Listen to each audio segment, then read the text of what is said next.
So the musical genre, I think, is really key to this film, but it's not just a copy from Hollywood.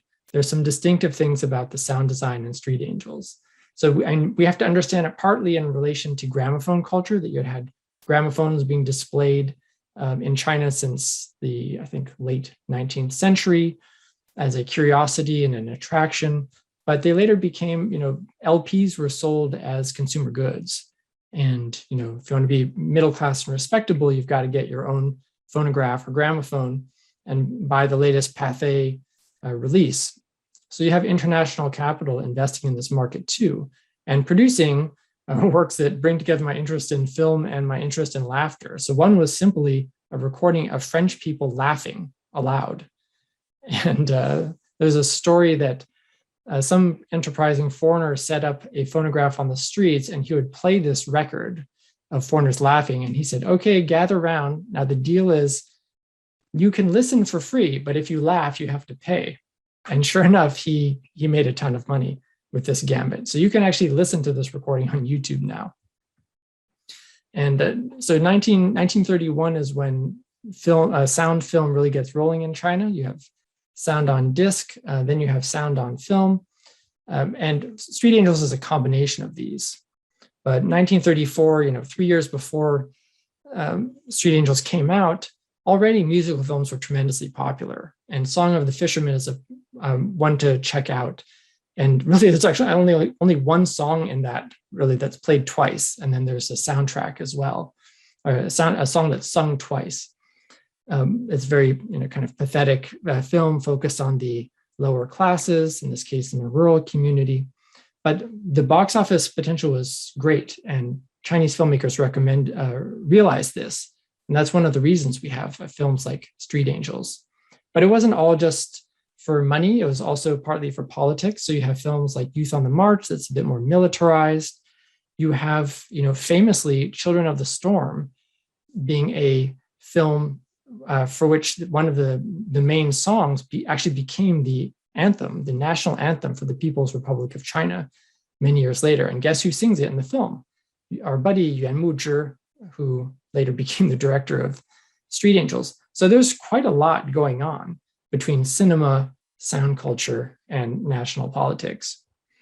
And you even have, big studios like Lianhua or United Photoplay Services using sound as like a metaphor for filmmaking, or they'd make an omnibus film like Lianhua Symphony and say, we're making a symphony of cinema, so on and so forth. Let's all sing in unison. I just wanted to mention one other touch point from 1937, right? Same year as Street Angels, where we have Madame Mao, the future Madame Mao Zedong, Jiang Qing, who had started as a film starlet, kind of a B-list starlet, but she had a star turn in The Old Bachelor, Wang Laowu. And there was a soundtrack that went along with that, and Pathé distributed it. So it's one of those buy the record, see the film types of situations that you also get with Street Angels. So in this film, we start with sound. We're at autumn 1935. We track down to the slums. We hear the snare drum. We see this parade, this cacophony of sounds. And I think this really establishes a really strong acoustic theme. And then we focus in on this one figure of the songstress. And I think she's there partly because she's a very vulnerable character. And there's a lot of power in telling these social expose stories through vulnerable, especially female characters. So I think she's meant to add a bit of realism as well as entertainment. So we get to enjoy listening to her sing, and then and watchers sing. But then we are also watching the watchers and watching the listeners. So it's this odd position where we are kind of complicit in this audience culture, which in this case is represented as predominantly male. And one of the audience members later is revealed to be a predator. So they're kind of controlling her. But there's other stuff going on too, right? We are encouraged to learn the lyrics and to even sing along because you have a bouncing ball following these animated lyrics. So I think this is a product partly of the phonograph industry that we see on screen here. And you could also say other things about the structure of the film, where when she sings the words, my darling, or my man, her man appears on screen. And so there's this really great, part of the artistry and the craft of this film is how it blends the image and the sound. And, the more intense things get, the closer we get to the faces. And, we can hear, the memories, the refrain of their romance that's on the rocks right now. So if you even go shot by shot, like film nerds like myself do, right, you can see how we get closer and closer as things become more and more intense in that scene between these two lovers. And then there's another heartless blow, right? There's a heartless blow referred to in the earlier Song of the 40 Seasons, but now it happens here. And there's other stuff going on too. I think besides singing, Xiaohong is also a listener herself. And there's a lot about listening in the film, about trying to hear what's going on, right? She can't hear what he's saying from the parade, or when she goes back inside, that sequence ends when she's called back in. So she's very frustrated by some of the sounds, or what she eavesdrops when she learns that her foster father is essentially going to sell her to this thug, right? And that's when she decides to move out.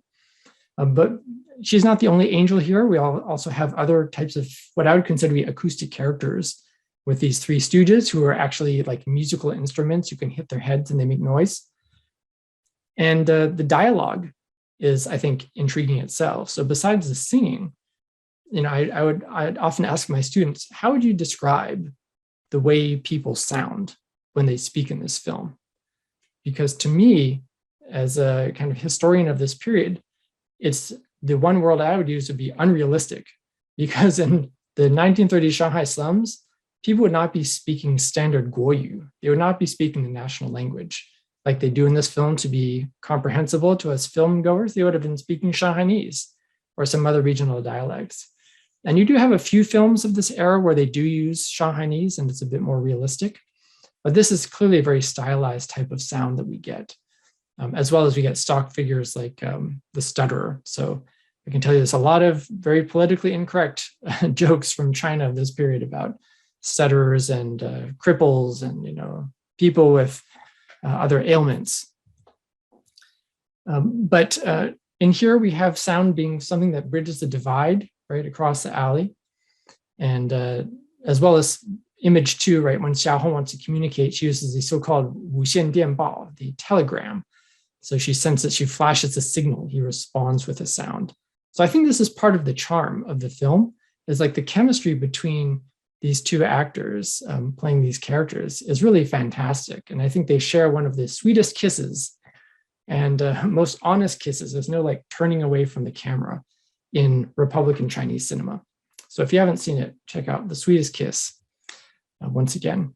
And there's a lot of dubbed sound that is partly, I think, Zhao Dan couldn't really play the trumpet. It's very clear. But it's also partly the legacy of silent cinema in scenes that of the dubbed sound, and even these scenes of kind of dumb shows where it's mostly like shadow puppetry almost.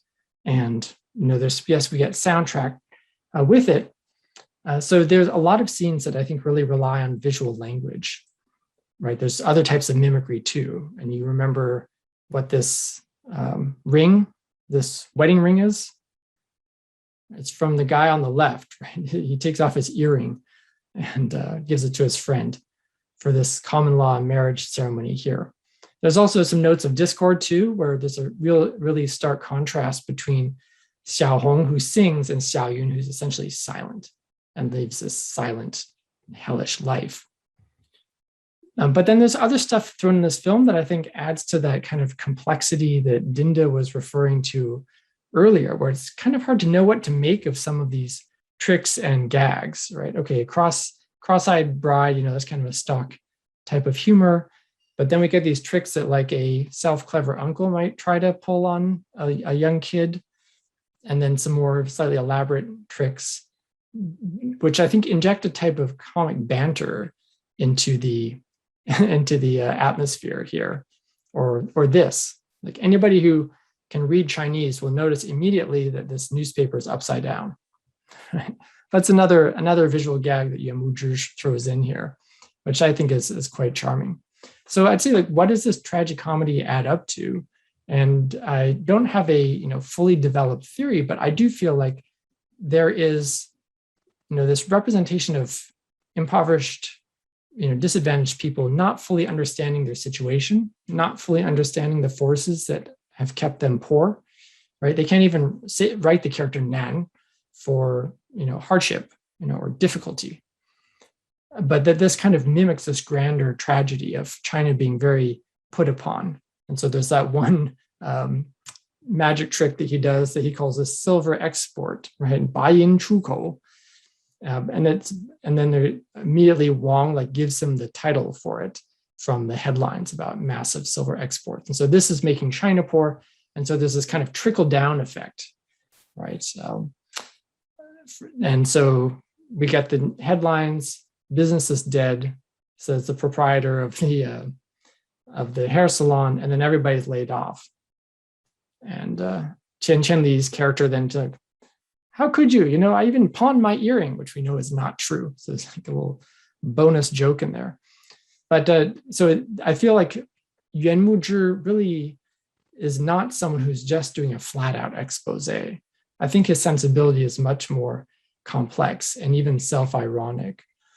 So for example, there's this one repeated line of dialogue where the stutterer tries to say something, and then Chen Xiaoping's essentially, if you can't speak, just shut up, okay? And it's very bullying type of behavior. And it's repeated a few times, but it kind of makes you, and then another friend, chimes in, it's like, well, today's your marriage. Why don't we let the guy finish a sentence for once? And so there's that concession. But given that this film, it starts with sound and kind of ends with silence, it really makes me wonder what is the meaning of this repeated line of dialogue. Because anytime anything's repeated, I kind of look closer at what's going on. And to me, it feels like it's really begging the question, should this whole class of disadvantaged people not speak? What happens if you don't speak, right? Because they try to, this tragic death, they try to, one tries to get help from a doctor who can't come. And we know in this scene that she's already dead and that her lover doesn't know that all the friends are kind of keeping silent to spare him this grief for now. And then we have this penultimate shot of these jail-like bars of these people trapped, kind of like in the birdcage that Xiao Hong's character was holding in that first song. So I think that this is a film that provides irony, but doesn't offer, it kind of prescribes problems, but it doesn't really offer solutions. And so I think that's one of the reasons that I'm very fond of this film, but I also share some of that ambivalence about it. So maybe that is symptomatic of a film made on the edge of war where there's no easy solution to problems. We're not being given a fantasy.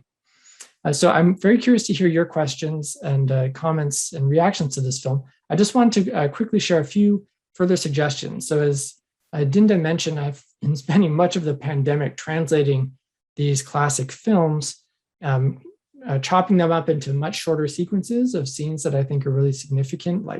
I have a whole playlist of songs and a whole playlist of animations, right? 30 something animations, or motifs that are shared between Hollywood and Europe, and or Europe and China.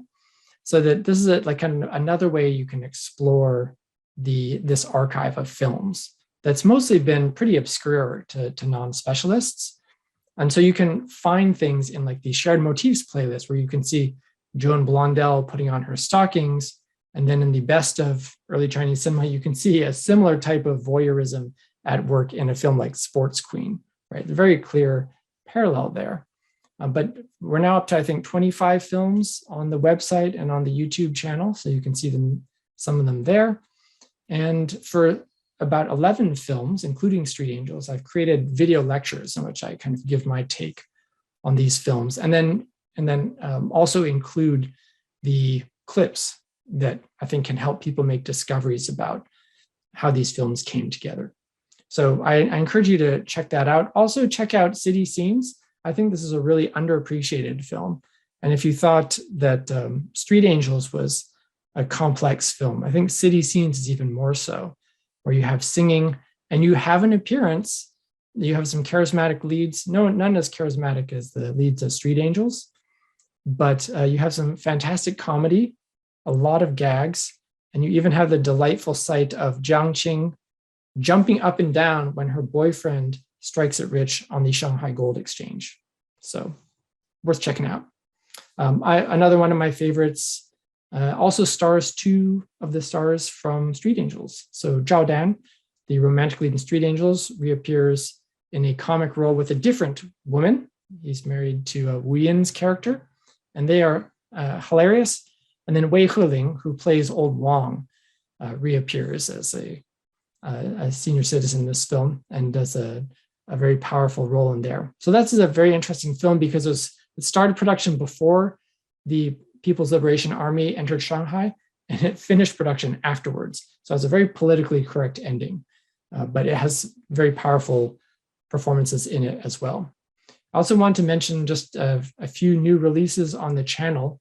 Two were translated by a high school student named Frank Zhou, a couple of old wuxia action films from the 1920s, which are not fully extant. We only have parts of them, but a lot of the costuming, the action, and the special effects really make them worth watching. And who would not want to watch a film called Woman Warrior of the Wild River 6, Rumble at Deerhorn Gully? Right? This is part of a serial, but this is the part that we've got left. So check that out. Nick Stember from Cambridge also just translated Wild Rose, a star vehicle for Wang Renmei. And a couple that we're working on now, Love and Duty is a film held in the Taiwan Film Institute, and they've allowed me to show the unrestored version of that. They also have their own restored version. So that's coming. And then there's a film that was no longer transmitted in China, but a partial copy of it survived in Norway. And I talked to the National Library of Norway, and they generously supplied me with a copy of this film, as well as, get this, this film has not, this is a silent film. It has not only Chinese intertitles, like title cards to represent dialogue, it also has Norwegian intertitles. And so they also provide me with an English translation of the Norwegian. I'm translating the Chinese, and then we'll have all of them, Chinese, Norwegian, and two types of English there. So you can see how the reception of this film differed in different languages. So with that, thank you very much for your attention. I would love to talk about Street Angels or anything else that is of interest to you.